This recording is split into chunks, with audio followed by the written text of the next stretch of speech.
Hi everyone, I'm Jennifer Castro. I'm the Market Research Head of Raymond Lands. So when HR told me that I will be the one to share my story of hope in the coming Culture Day, to be candid about it, I was scared and shy because I'm quite a reserved type of person and I'm afraid that people will judge me for what I'm about to share. But then again, JNG is my family since 2011. So I guess I will be okay if one soul will be inspired or will learn something from my story. So let me just give you a brief background. I was hired in 2011 by Extraordinary Development Corporation. It was my first job. But during the same year, I was retrenched because of management decisions. And Mr. Nang or Sir JCN put up a new company in November 2011 and he called it Elan Vital Enclaves. So I was part of the first 11 employees of JNG. As the company grew, we are now known collectively as Joy-Nostalg Group. Projects both horizontal and vertical were studied and constructed since the launch of our first project in 2013. And by 2016, we were able to achieve our year-end goal and has been the case up to now. We now enjoy the fruits of our labor. We get to celebrate Christmas party in a big event and with raffle prizes. We had 3 options during our company outing, and we have this monthly culture day wherein we gather to commune with God through Mass, get to know our co-employees through some team building activities, and most of all, by mid-year and year-end, our hard work was reciprocated by gratuity from the management through the generosity of Mr. Nang by means of bonuses. However, that was not always the case. We felt the birth pains of a startup company throughout the years. Employee turnover was high, and even the top management leave because of professional and personal reasons. I was disheartened and disappointed. Disheartened because I have high reverence for the leaders of JNG and I believe with the company's mission and vision. But with the state that we are in during that time, it was a hard pill to swallow. But as the eldest in our family, I have to get myself together and help provide the needs of my younger siblings. I think it was 3 years of no career or merit increase, and I felt demotivated. I was also disappointed as a young professional carving her career. I felt like I am stuck. And to be honest, I felt empty.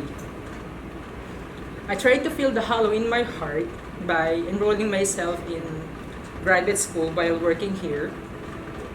There was no contentment in my heart because I even enrolled myself in weekend review classes for board exams, in preparation for board exams.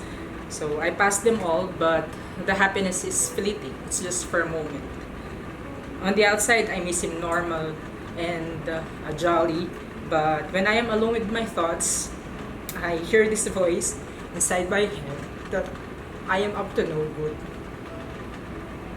I usually ask myself what happened to me. I was this optimistic and motivated person, but this is me spiraling down.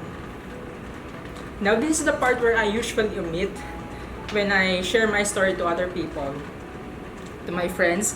But since it's not a taboo, it's not taboo to talk about faith in JNG, which is I am very thankful of.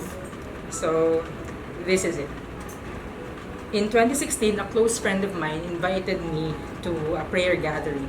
I have my apprehensions, and after some time, since I have nothing else to do, I said yes. I saw the joy and peace in the lives of these people around me, and that makes me wonder, what am I missing out? I want to have the same joy and peace that I'm seeing in these people. I have not tried, so I told myself, let's give this faith a second chance. So months passed by and I found myself attending there even if he is not around. I surrendered my life to Jesus as my Lord and Savior. Jesus being the Savior I easily understood that. But the Lordship part is a struggle. Each day is a surrender and submission to the Lordship of Christ. I opened up to my boss as well. We talked about my struggles, my career plans, and what areas I can improve on. I thank the Lord for the life of Miss Jazz, for not giving up on me. And as a follower of Christ, the Lord wants us to work excellently, as stated in Colossians 3:23. Moving forward, I anchored myself with this verse, and as my personal relationship with Jesus grew, I felt the peace and understanding, and peace is a promise He keeps. I can sleep well at night knowing that someone up there has my back, and I have this overflowing joy in my heart that I can't help but share with others. That's when I'm prompted to volunteer in the kids ministry in our church.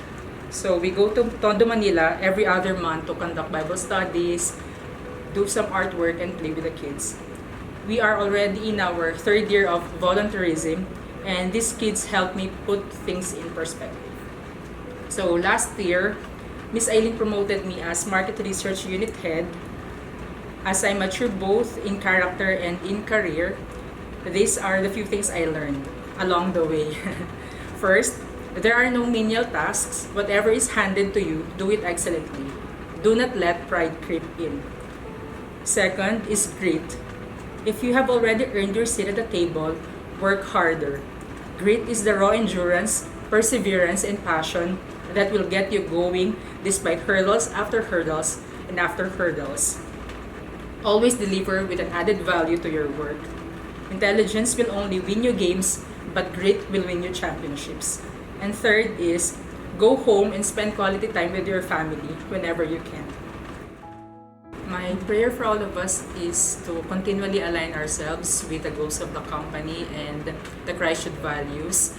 May we always find our purpose in what we do so that we will know why we are doing what we are doing.